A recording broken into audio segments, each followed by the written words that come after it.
সমুদ্র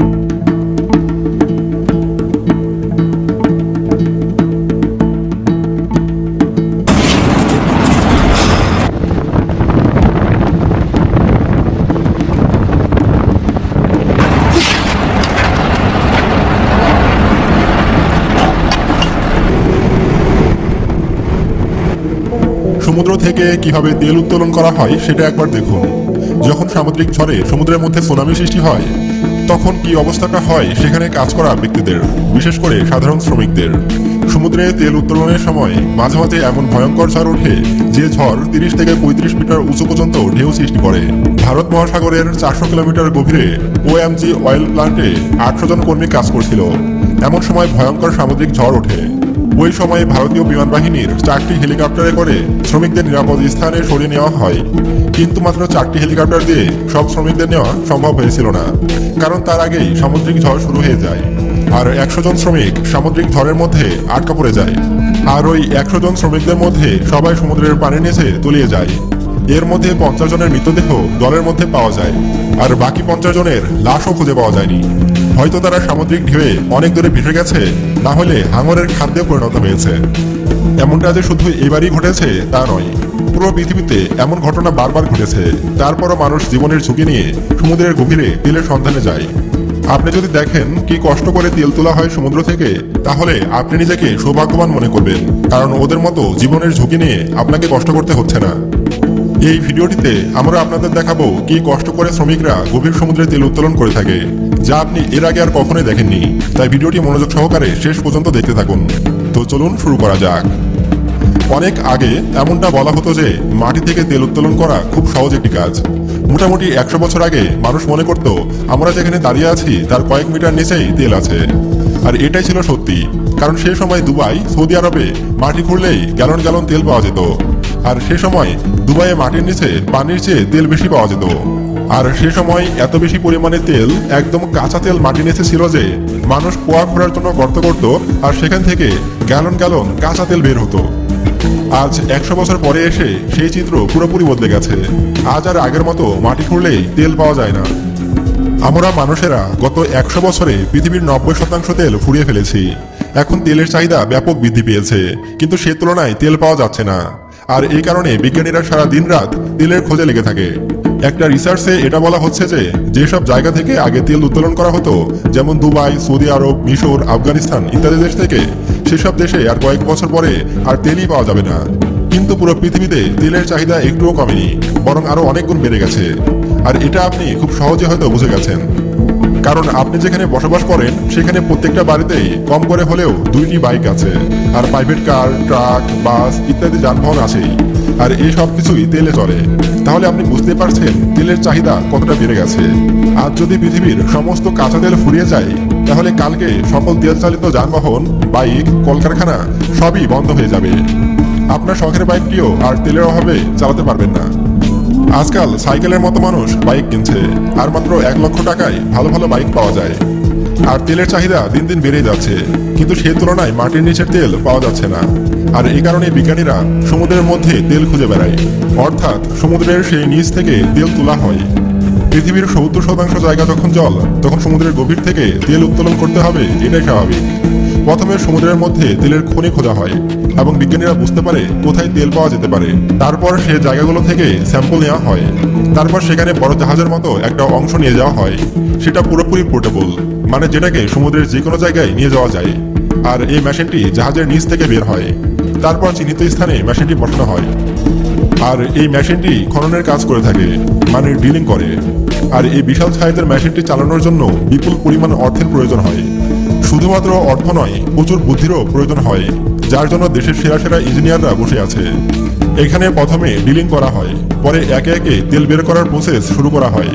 প্রথমে কাঁচা তেল পাওয়া যায়, যে কাঁচা তেল কোনো কাজে লাগে না। তারপর বিভিন্ন রকম উপায়ে কাঁচা তেলকে রিফাইন করা হয়। রিফাইন করার পরেই পেট্রোল, ডিজেল, অকটেন, কেরোসিন ইত্যাদি তেল পাওয়া যায়। বন্ধুরা, এবার আমরা আপনাদের দেখাবো তেল উত্তোলন করার বেশ কিছু প্রসেস। আর তেল উত্তোলনের ক্ষেত্রে 2 রকম মানুষ কাজ করে। একটা হলো অফসো, আরেকটা হলো অনসো, মানে 2টি টিম তৈরি করা হয়। অনস মানে হলো যারা সমুদ্রের গভীরে জলের উপরে কাজ করে, আর অপস মানে হলো যারা সমুদ্রের কিনারায় কাজ করে।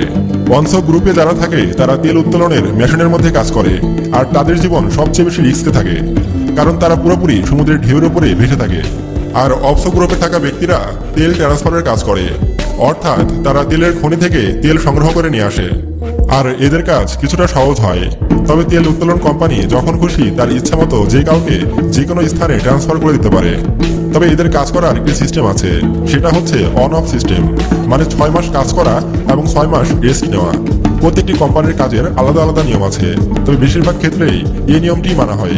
আবার অনেক ক্ষেত্রে শ্রমিকদের টানা 21 দিন কাজ করানো হয়, পরে টানা 21 দিন ছুটি দিয়ে দেওয়া হয়। মূলত সমুদ্রের যে অংশে তেল উত্তোলন করা হয় সেই অংশটি কিছুদিনের মধ্যেই ছোটখাটো শহরে পরিণত হয়, আর সেখানে সবকিছু পাওয়া যায়। আবার সমুদ্রের কিনারা থেকে তেল উত্তোলন প্লান্টে যাওয়ার জন্য ছোট ছোট নৌকা ব্যবহার করা হয়, আর ছোট নৌকা করেই সমুদ্রের মাঝে তেল উত্তোলন প্লান্টে যোগাযোগ করা হয়। তবে আপনি কি জানেন, তেল উত্তোলন প্লান্টে অর্থাৎ ছোট্ট এই শহরে আগুন দিয়ে কোনো কিছু করা হয় না।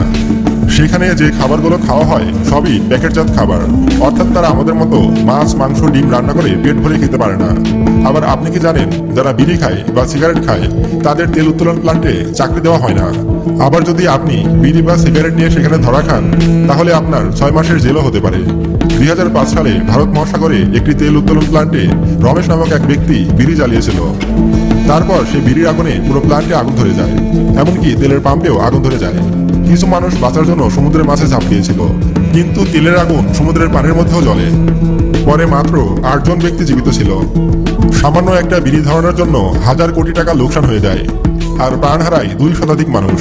আর এ কারণেই তেল উত্তোলন প্লান্টে আগুন জ্বালানো সম্পূর্ণ নিষেধ।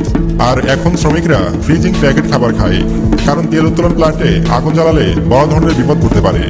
তবে গভীর সমুদ্রে কাজ করা শ্রমিকদের জন্য বিশেষ কিছু সুযোগ সুবিধা আছে, যেমন বিনোদনের জন্য রয়েছে টিভি, মিনি বার, ক্যারাম, এছাড়াও আরও অনেক সুযোগ সুবিধা আছে।